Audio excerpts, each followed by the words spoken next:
Wyckoff, host of In the Kitchen with Bonnie, a foodie series devoted to celebrating our chefs and food product makers here in Kansas City.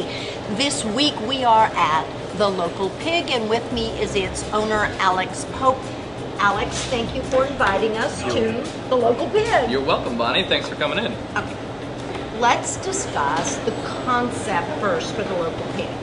Sure. So we are first and foremost a butcher shop. Yes. So we call ourselves also a charcuterie, which is a French term for making bacon and sausages, pates and head cheeses and terrines, and which is a wing of what we do. So we like the ring of it, so we called ourselves a charcuterie. But, I like the ring of it too. Yeah. So we think of us as a traditional butcher shop that also does a lot of fancy foodie type bacons and salamis and all kinds of good stuff. So what we do is we are locally sourced, which means we go through small local farmers to bring in heritage breed animals. Everything is raised on dirt, no confinement, no drugs, and really the best tasting pork and beef and chicken you're going to find around. Heritage means that it's an older breed that was developed back before we moved into confinement farming. Okay. So that means the animals have a thicker layer of back fat and have a more sturdy bone to muscle ratio, and overall have a lot more flavor. We got away from them when major companies moved towards factory farming. We kind of put these breeds to the sides, but we... Why did we do that? Because everyone says the heritage, like the Berkshire pork, Duroc pork, is such a, delivers so much more flavor. Why did we go away from that when we went to commercial breeding or farming? Or the reason that people in the past chose that direction was you can't raise Berkshires and some of these other breeds as easily as you can in a confinement facility. So in a confinement facility, they're basically standing shoulder to shoulder without sunlight, not moving around, and they selected for breeds that were able to tolerate that, and the heritage breeds kind of fell to the side because they were not able to kind of withstand that sort of treatment. So they've still been raised by dedicated farmers all around the country, including a lot in Missouri and Kansas. So, this is really a celebration of the devotion to heritage breeding in Missouri and Kansas, in the heart of America. So you have personal relationships with these breeders. Oh yeah, absolutely. Okay, and you know what you're getting. Mm-hmm. So do we bring the animal in whole? Sure do. You want to see one? I think we're going to very soon. You bring the animal in whole. Yes, we do. And so you're butchering them, and then of course you're smoking them or seasoning them and preparing them. Making a lot of sauce. We make a lot of sausage here. We do a lot of.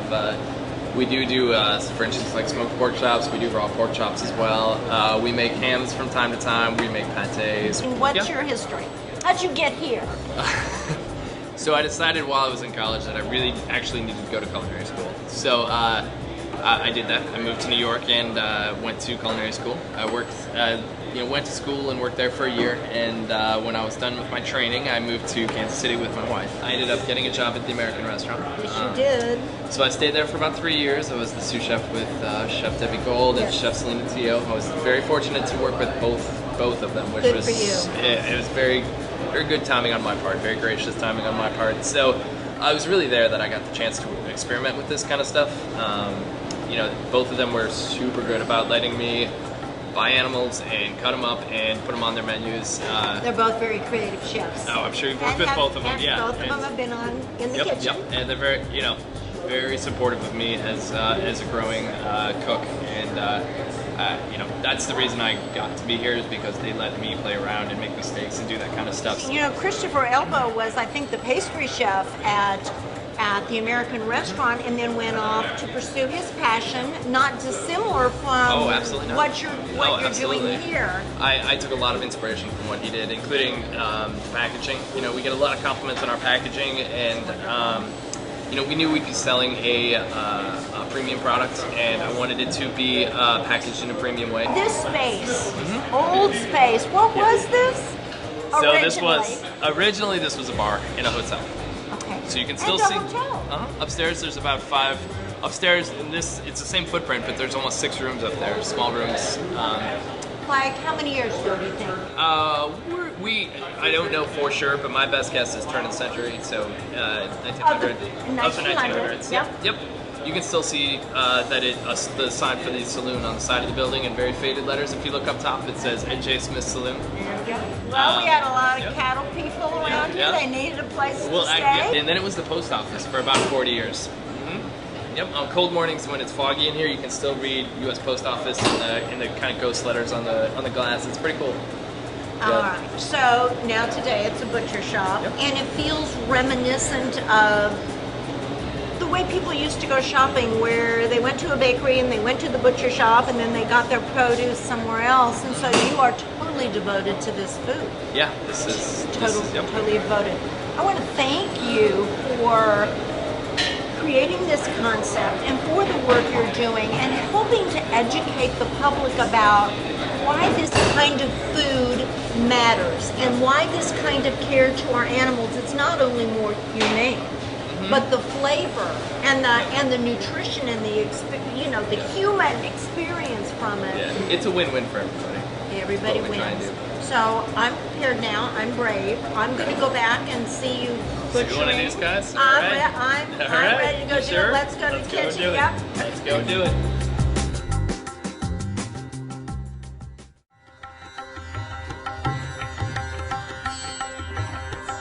Hello, I'm Bonnie Rabikoff. We are at the local pig. We've just been talking to its owner, Alex Pope, and now we're back getting ready to butcher what's going to be a signature dish for our celebrity taster. That's correct. Who is this? So this is the heart and soul of local pig. This is a Berkshire Duroc cross-raised pig by name. Do you name these animals when they come in? No, there's no names. No. Just This guy lived in Higginsville before he came to visit us. So I'm just gonna walk you through a few cuts before we get to the single cut we're gonna be working on today. Okay. So starting here is where the head would be. This is the jowls. Okay. This is what we make our Italian herb bacon out of. Okay. The bacon comes from this area? The Italian herb bacon. Yes, we use a couple different cuts. So moving on down, this is our Boston butt area. Okay, which is also the pork shoulder, your classic pulled pork sandwich. I don't know why they call it butt, but it's the shoulder. It is the shoulder. Okay. It's not the butt. Okay. Yes. And great for pulled pork. Great you just for mentioned. pulled pork. Yep. Okay. Yep. So down here is the shanks and the feet. Okay. And what do we use this meat for anything? Oh yeah, particular? Absolutely, for slow roasting. So for braising, slow roasting, confit, things that take a long time. That's where this shines. Because it has more muscle or it has a lot more connective tissue. And then that responds well to braising. Yes, it does. Okay. So it's a lot of collagen that'll break down to gelatin with long, slow cooking. Okay. Okay. So moving on down. Yes. We've got, this is called the kidney fat, the leaf lard, okay? And that's... Is this what is used to make lard? Uh-huh. Okay. Sure. And there is the kidney, the namesake. Kidney sits right here. Do you use the kidney for anything? Not really? We do use it from time to time if we have special requests to make raw dog food. Okay. So yeah, so we'll absolutely use it there. This is the belly. That's okay. the bacon. That is the bacon. That's the bacon. Bacon is belly once we cure it and smoke it. So this is pork belly, and the spare ribs sit right here. Okay. Okay. And our baby back ribs sit right here. Okay. Spare ribs down here. Tenderloin is hiding under here. Okay, on the inside. That's why it's very tender. It's all on the inside. She's hiding under there. I promise. Okay. Okay. And moving on, this is the ham. I'm sure it looks familiar. If you've ever seen a like a whole prosciutto or a hamon serrano, this is it. This is how you cure it. It comes from that back end. Yep, the back end. This is the back side. So, does that make sense? And yeah, it does now. The leg would then be used for braising also because of the connective tissue. That'd be like a ham hock. Yep. Okay, all right. So, yes. So we've got a partially broken one down over here, and our butcher is going to take off the porchetta cut for us. Okay. You ready? Yep, I am. All right. Okay, Alex, I want to stop before we cut our porchetta and comment, because, you know, television doesn't provide an opportunity for smelling, to say there is no smell in this. You could say it smells good, too. I could because of some of the cooking. Yes. But there is, I had anticipated perhaps some unpleasantness. And what is this because it's also fresh? Yeah. There is no unpleasant smell. This guy hasn't even been dead for 24 hours.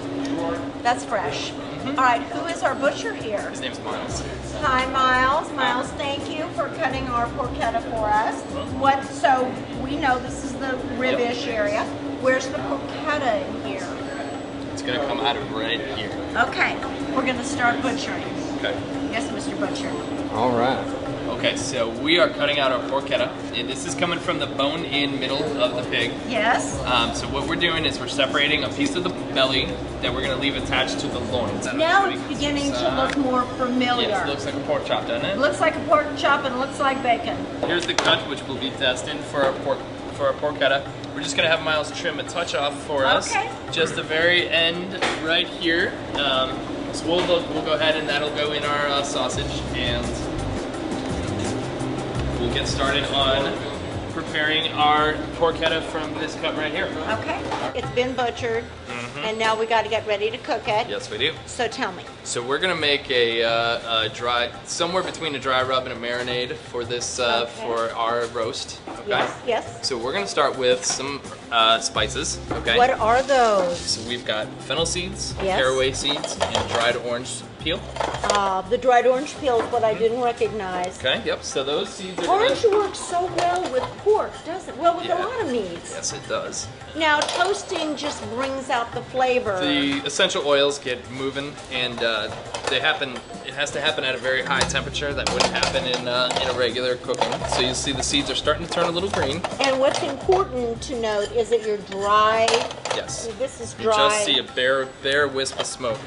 So that is finished, and we're gonna move it over here where it's gonna cool down. These seasonings have been toasted, and now they're ready to be ground. They are ready to be ground, and it's important you do it right away. You don't want your essential oils evaporating off and losing all of their yummy flavor. So get yourself a spice grinder. We just use a coffee grinder. It's just, but reserved just for spices. Just for spices, Right. yep. So we've got You don't want our- to do your coffee in there Yep. and then do your spices. No, you don't. You'll be unhappy. Yep, so we're gonna get this ground up, which is gonna go happen right over here. And in the meantime, I'm gonna chop up some fresh rosemary. Okay. Gorgeous rosemary.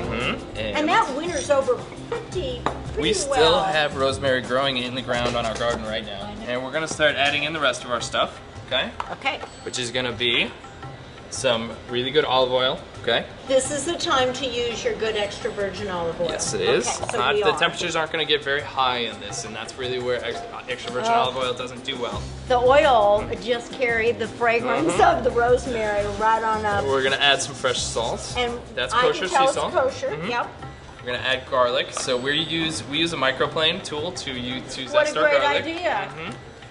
And Instead of using a garlic press. oh yeah, so just straight into the container, and then we're gonna add our You know, Dijon mustard, it just has a wonderful depth of flavor. stir it up, and it's gonna form a paste. So, like I said, it's not quite a marinade, and it's not exactly a dry rub. It's in between. It's a seasoning paste is what we call it. So it has enough moisture that it's going to spread well, and it's intense enough in flavor, and it's got salt. So that salt's going to help carry all the flavors and get our meat really well seasoned. The marinade slash rub is ready, and now for the meat. Yes. So what we're going to do is gently score the meat, Yes. so the rub has a chance to penetrate as deeply as possible. Okay. Yes. So all it is I'm going to use what we call a crosshatch. And you know, you've seen hams with these markings Sure. on them, and easy enough to do at home. Oh yeah, just get a little knife and And how long do you recommend the paste? 2 days. 2 days. Yep. So this is about thinking ahead for when you're Oh, yeah. entertaining or serving. Yep. And it doesn't take long to put this together. Put that on your you meat. just need to have and a then little put it time in the away. fridge. Yep. And then you can use a spoon. It's a lot easier to just use a glove on this. All right. Okay. And those gloves are easy enough to find. and- Oh yeah. Just go to. Yep, just a little disposable plastic glove. Okay, and on we go. Let's take it over this way. Last step is we're gonna truss it. So that's a butcher's term for tying it in twine. Okay? Yes. So we're gonna pull off a big length of twine, okay? I'm gonna slip her under there, one on each side. Yes. Cross it over. Do a double overhand loop. Pull it in tight. tight as you can. It's a big old piece. All right, so that's gonna go there. Okay, and then the next step is you want to keep the same twine. You don't want to have to cut again. You're gonna do 2 loops. I know, I always have to remember the loop pin. Use your thumb as a lever. Pull, Yes. move, and lock it in place. Yep. Repeat. A couple of times and Just then a couple of times, and then we'll let it sit in the fridge to finish its marinating for 48 hours. And we're gonna do is a 275 roast for 3 to 4 hours until it's super tender. Yep, slow and low. Exactly. You got it.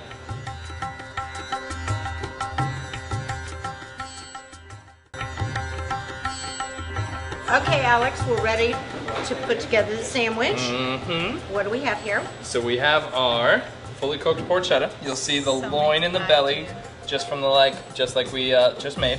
You can see all the seasonings. Yeah. Yep. So it's been fully cooked and chilled, and what we're gonna do is we're gonna heat it all back up just to get it extra hot and crispy. So it's right in here. And it was, again, cooked low and slow. Low and slow, yep. 275 for 3 to 4 hours. So we're gonna let that go for a moment, and while we're working on that, we're gonna get our salad ready. Okay, tell me This is arugula, okay, baby arugula. And we're gonna do a real simple dressing on it. So we have a lot of rich pork here. We want something a little sharp and acidic to kind of counter that. Exactly. So tell me what this is. This is just Dijon mustard.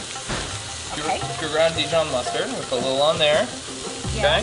We're gonna put it in our mixing bowl. Yes. Okay.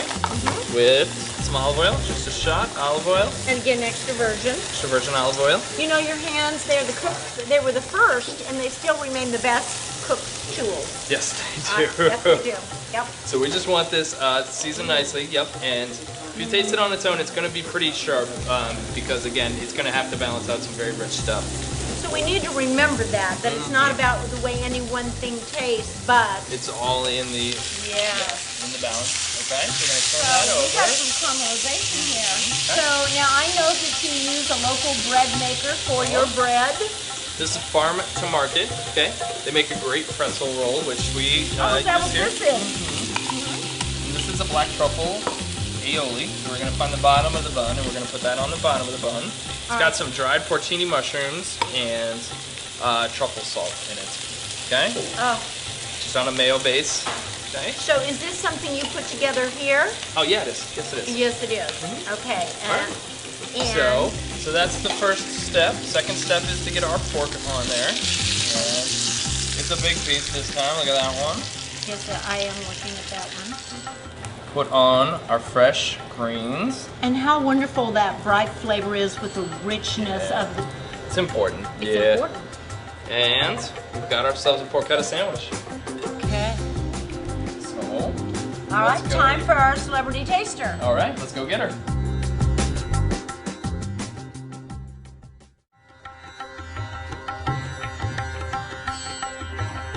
Well, we finished butchering, we finished preparing the signature dish for Kathy Quinn. Now we're going to look at some of the other products here at the local pig and discuss what we might want to drink with them. So your beef counter, tell me what we're looking at, because some of these cuts aren't familiar to me. Sure. Maybe the Flintstones ate something like that. They did all the time. Oh, they did all the time, okay. So we bring in our whole cows and we cut literally every cut that can come out. We pull out. So we do have some really familiar ones like our Casey strips and beef tenderloins, and of course ground beef and stewed beef. Yes. We do a few other different cuts that are a little harder to find. So we do short ribs, long bone short ribs, bone in. This is one of our signatures, which is a bone-in ribeye steak. They're about 3 pounds a piece usually. Oh my word. They're a real big steak. Would you grill these? Yes, yeah, you certainly can grill those. So if we were grilling many of these, what might we drink with this grilled meat? Oh, so really good suggestion would be like a Malbec. So it's got a little bit of a medium weight, a lot of ripe juiciness to kind of keep up with the beef, but not so many tannins that it's going to overcome the flavor of the beef. So all right, so red wine from Argentina. Definitely red wine, mid-weight Malbecs are really going to be a good choice. Okay, next counter I see some familiar and again dates. Would not have expected that here. What do we have? So this is our pork and charcuterie and chicken case. So you're going to see things like pork ribs, which you're going to recognize, yes. pork tenderloins, which you're going to recognize. You're also going to see some more unfamiliar cuts like pork cheeks. So this is an excellent braising cut, slow roasting cuts. You're going to see pate and head cheese. You're going to see a couple different kinds of bacon. We've got a miso honey bacon, and we've got an Italian herb bacon. So a little Asian kind of thing there. Okay. And this is one of our most popular items. These are merguez stuffed dates. So merguez is a Moroccan lamb sausage. So it's got harissa, chilies, and fresh lemon, and then we put that right into a date, and all you do is bake it in the oven. Takes about 8 minutes. It would be a fabulous hors d'oeuvre. Oh, it's a wonderful hors d'oeuvre. Wonderful okay. hors d'oeuvre. Yes. And what might now a couple different flavor profiles? Yeah. What would we serve? You know, the merguez dates would go fabulously with barely off-dry Riesling. So like just a little off-dry and not got a lot of body to it. Okay. There would be because there's a touch of heat. Because it's sweet there. It's sweet and there's a touch of spice to it. So I think that would really go excellent there. Okay. And if you were gonna fry up or have yourself a, let's say, a head cheese sandwich, yes. Which is always really popular, I would love a nice beer with that. So an amber, something with about a medium body and not a huge amount of hops, but a lot of malt, sweetness to go with all that meat would be fantastic. All right, I think we need to go down to a counter that has sausage in it. So now at last, the sausage counter. What are we looking at? So this is our sausage, burgers, and a few different kind of pickles, demi-glace, stocks, rendered fats. A few little, kind of the odds and ends, the fun stuff. Yes. We've got a few different kind of burgers. We do a bacon burger, a jalapeno burger, and a blue cheese burger. Do some really nice tamales. The pot pies are very popular. We change those every other day or so. We do a different variety. It's like it's cheddar brat potato. So really, we're just baking these. Oh yeah, you just pop it in the oven. And that you could grill or just pan fry or grill. Yep. Okay. Yep. All right. So and then look at on the sausage, so we've got starting from this end. This is our most popular sausage, roasted garlic with fresh rosemary. I bet. This is our take on Italian sausage. It's got fresh bulb fennel and a lot of fresh mozzarella and habanero andouille. So that's a take on a classic Cajun sausage with habaneros and pork hearts. Bourbon apple is one of our creations. And then chorizo verde is traditional to a small region in Mexico. So a local restaurant, Port Fonda, asked us to try out a chorizo verde, so we made it, and they ended up making it. It's one of our most popular sausages. We make it all the time now. Yep, and Thai peanut is got fresh kaffir lime, lemongrass, fish sauce, and chilies. So Asian. Very One very would Thai even flavor. think of a sausage that was Asian, and this is cool. So we've got our beer and cheddar bratwurst, our second most popular sausage, very classic. You got fresh whole cream and eggs, bacon and Swiss. Up here we've got this is a goat chorizo. This is goat meat and a little bit of pork meat and classic chorizo with a lot, 4 or 5 different kinds of chilies, sherry vinegar, roasted garlic, spices, so it's very complex. And lamb and feta is another one of our popular ones. Lamb meat and a little pork meat and feta cheese with lemons and fresh thyme. Wonderful combinations. All right, yeah. So again, a variety of flavor profiles. Sure. What are some recommendations for what to drink with these once they're prepared? Well, if we can just pick out a couple different ones. Let's do so, that. Goat chorizo would be fantastic with a Tempranillo-based wine. So Rioja would be a really good choice. You'd want a Crianza or something about 5 years old, real dry, dusty tannins. It goes excellent with this one. Just very, very good. Okay. And on our pot pies, today's pot pie being beer cheddar bratwurst and potato would be fantastic with a big stout beer. So something dark like the Bully Porter from Boulevard would just really go well with that. So that's where that's directions I would go. So just some suggestions for what. Sure. All right. Well, we've done our prep work. We've had some discussions about pairing. It's now time to invite our celebrity taster in to taste.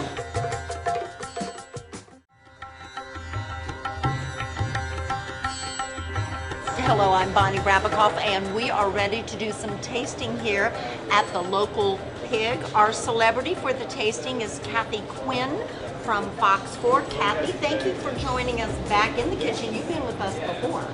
You know, Bonnie, when it involves food and tasting, you just call me and you know I'll be here. You're wonderful about that. All right, Alex, what have we prepared for Kathy to taste? So we have a few things. Okay. We're gonna start with our most signature item, which is our bourbon cured bacon. Oh, so my it's goodness, bourbon yes. and brown sugar and fresh jalapenos.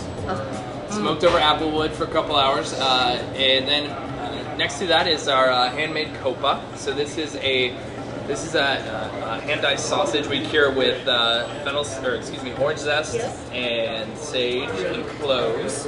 Hand fried, just like you pan fry ham. It comes from the ham portion. Okay. Okay. And after that is our Italian meatballs. So we take pork and pretzels and Capilano eggs. Pretzels. Yes. And we grind it all up with sun-dried tomatoes and pecorino romano. So that's a real popular one. And then we're gonna end with our signature sandwich here from our truck. This is called a porchetta. It's an Italian pork roast. So you take a piece of pork loin, a piece of pork belly, and marinate them in fresh herbs and spices.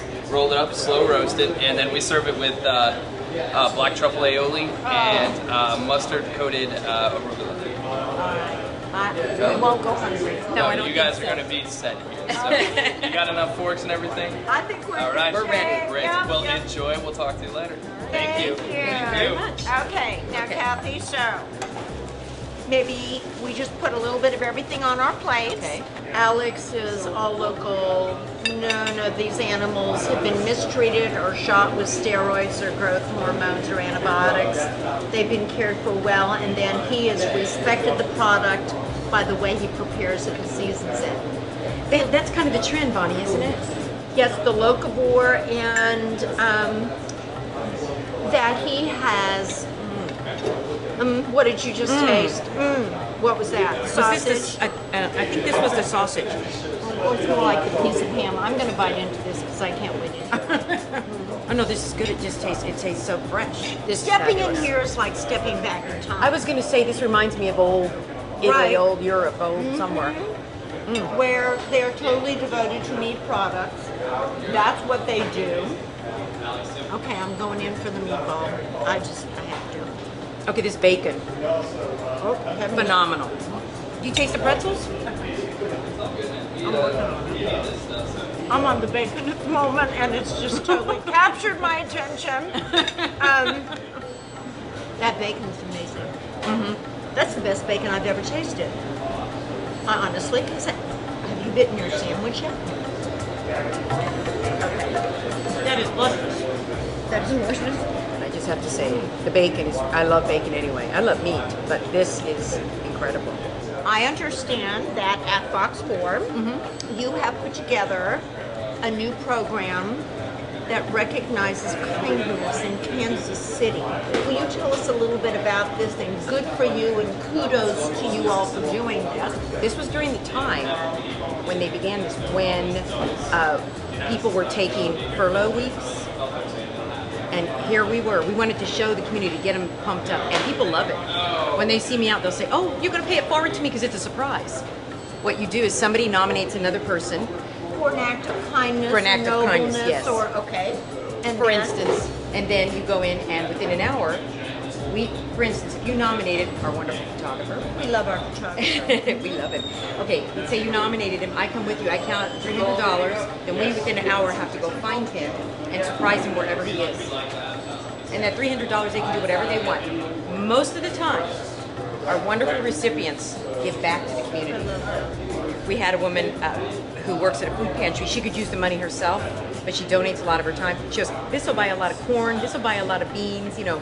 So that's what's so nice You know, about it. this is one of the things I love about Kansas City. We have tremendous heart. And it's something people notice that, first of all, they're surprised the city is so beautiful and that we have all the fine and performing arts that we Absolutely. have. But the other thing is, total strangers will smile at you. And I said, yeah, we're a great city. And that you're taking the time to recognize that is admirable. Thank you very much for the work you do in reporting the good things in Kansas City. And thank you for taking time out to be our celebrity taster.